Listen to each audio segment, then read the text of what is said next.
One of the greatest philosophical questions is, how could God know what I'm going to do and yet I still have free will to choose? If God knows what I'm going to do, then obviously I don't have free will. And if I have free will to choose, it's my choice, then God can't know what I'm going to do. How is it possible that God can know what I'm going to do and yet I still have free will? And I believe the answer to that is God cannot know what I'm going to do and I still maintain free will. And in fact, if you look, that's never the expression, and that's not how the Rishonim explain to us what actually happens. God does not know what I'm going to do. God knows what I did before I did it.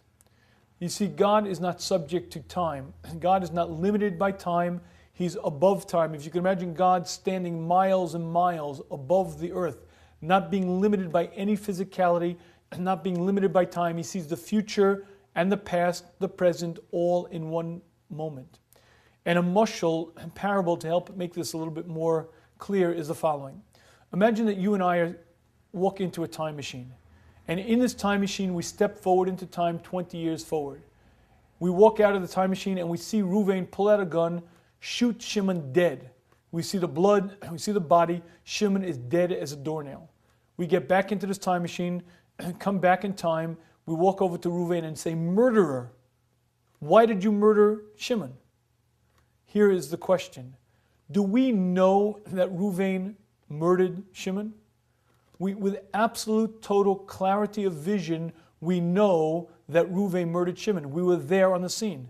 But yet we come back in time and we accuse Ruvain of murdering Shimon. But here's the next step.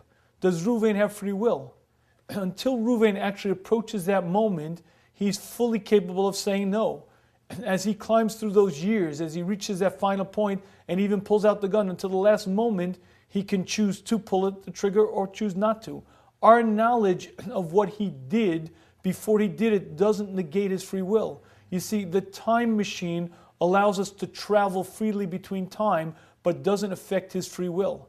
In our world, that's impossible because everything in our world is sequential, moment after moment, moment after moment. But God is above this world. God is above time. God looks down on this world, sees the past and the present, knows exactly what's going to happen before it happens. He doesn't know what you're going to do because he's not subject to time. He knows what you did before you did it, and therefore he's able to understand all, see all, and yet you still have free will.